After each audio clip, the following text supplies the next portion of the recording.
The NBA is playing for the NBA Cup. I'm sorry, the Emirates NBA Cup. And we are going to talk about that. But I do want to talk about the basketball game last night. Nata the Scribe, my friend Nata Edwards, Locked On Hornets podcast. You do everything. CBSSports.com. Are you back on Locked On Hornets again? I freak again. Basically, I'm like the sitting base member. Occasionally, I show up. Every now and again, I'm just a recurring character. I'm okay. A couple of cameos here and there. So I get it. You're like Maya Rudolph. Exactly. Okay, good. Exactly. Do we need Kamala Harris played? That's what I do. Do we need Maya Rudolph now? No, not as much anymore. Okay. She'll be back for another couple of.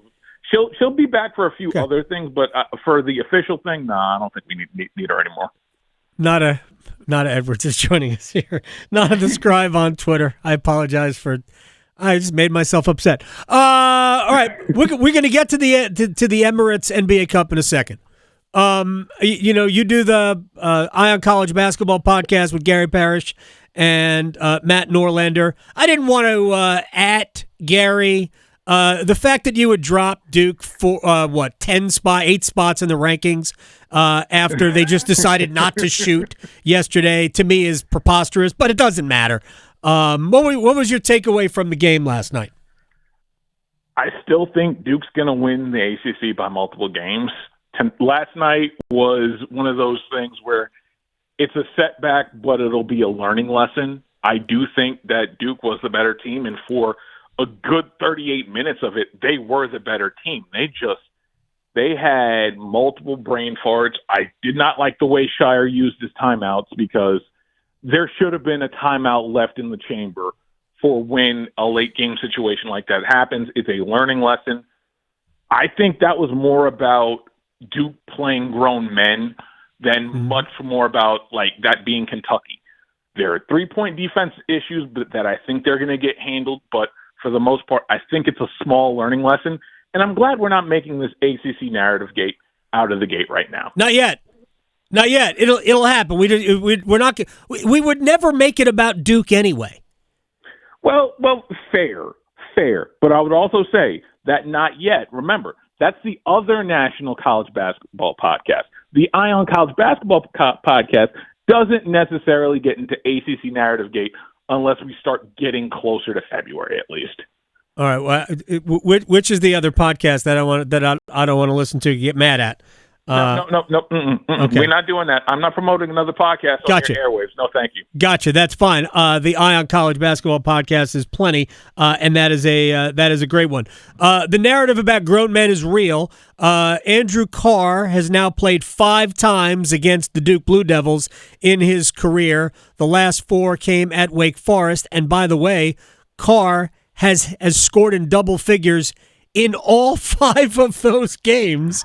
So he loves seeing Duke. He was wonderful last night, and he's a good player.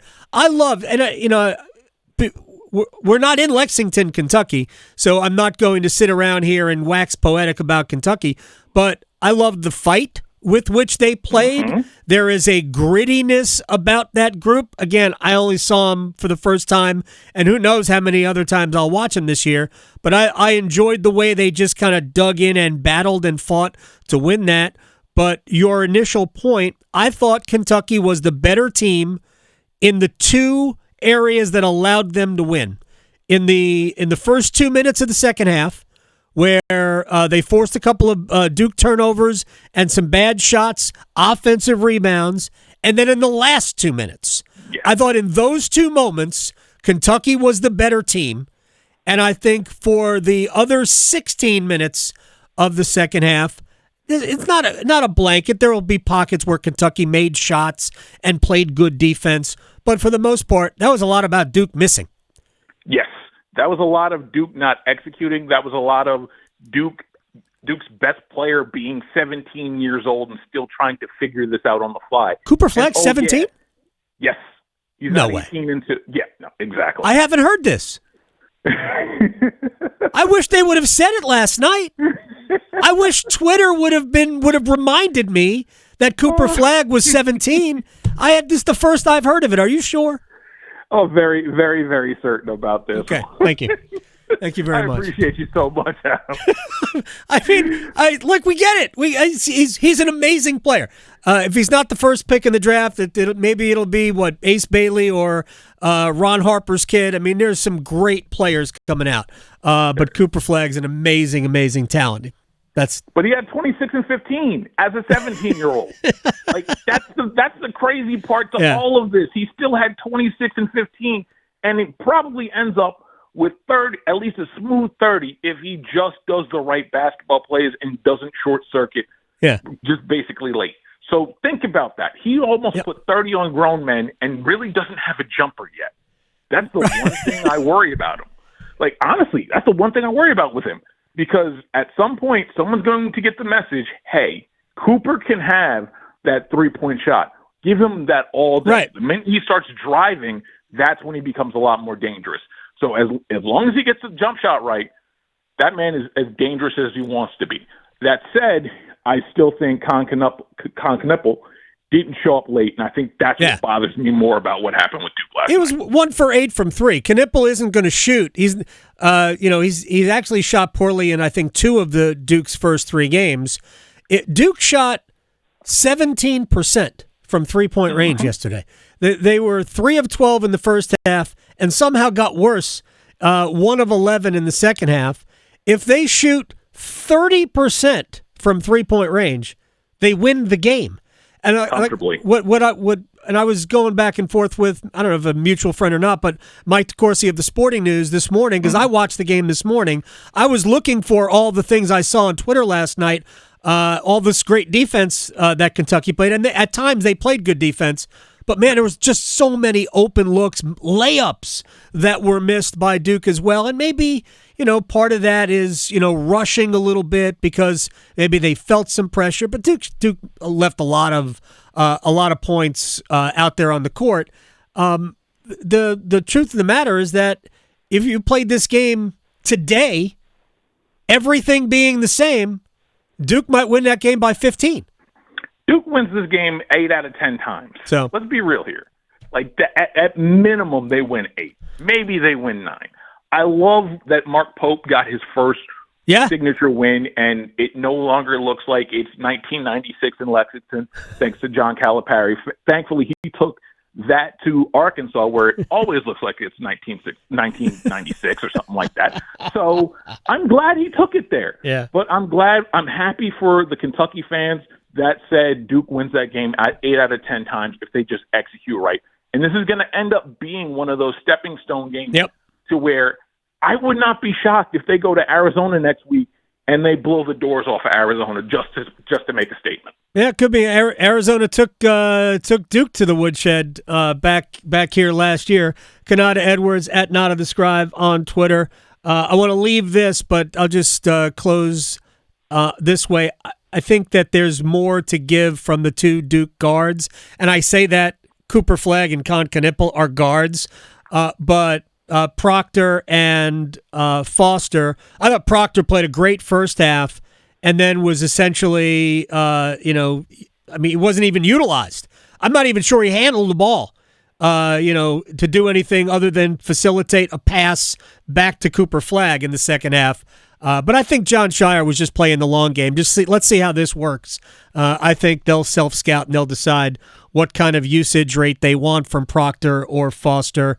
Or are they going to just do every single possession through Flagg and Knippel, which may or may not be a terrible idea anyway, since they're going to be, high lottery picks both. All right. Absolutely. To the Emirates NBA Cup.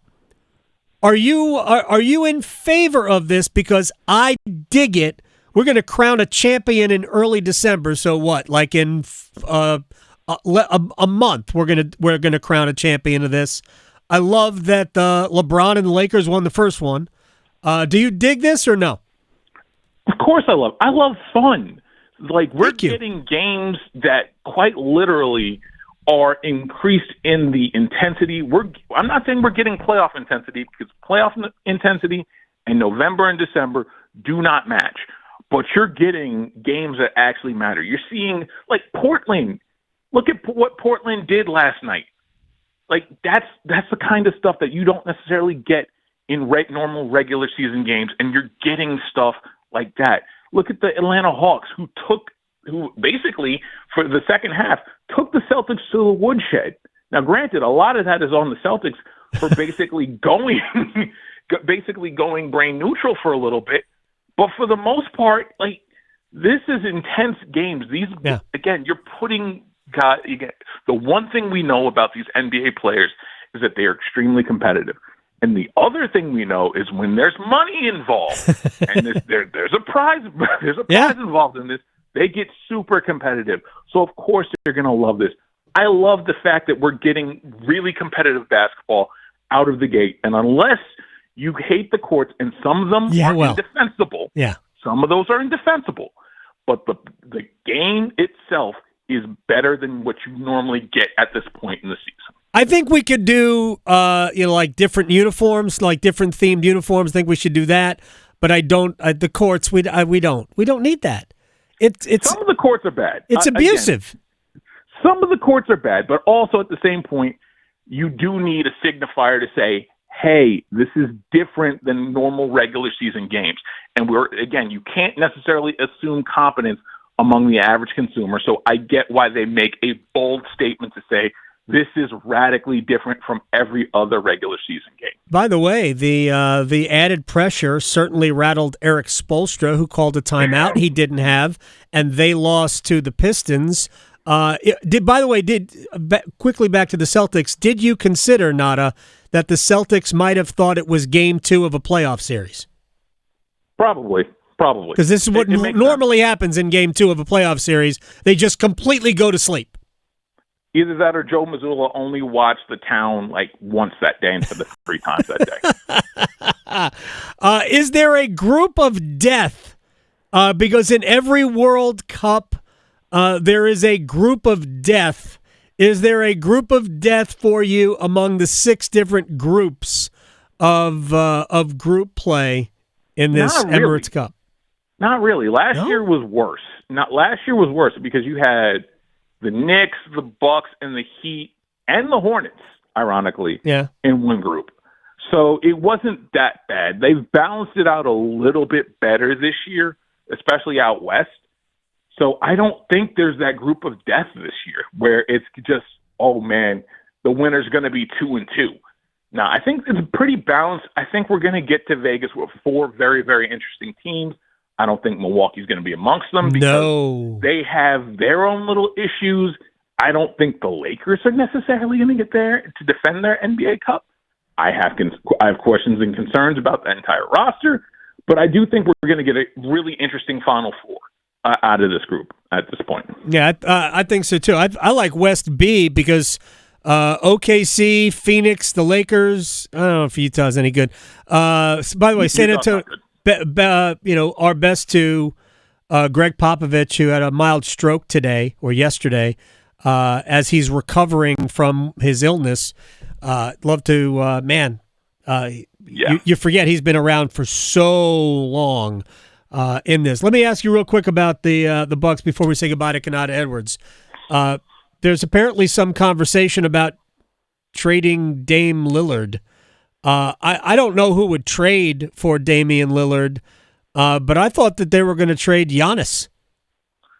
I don't think you can trade Giannis unless he directly says, yo, I want out.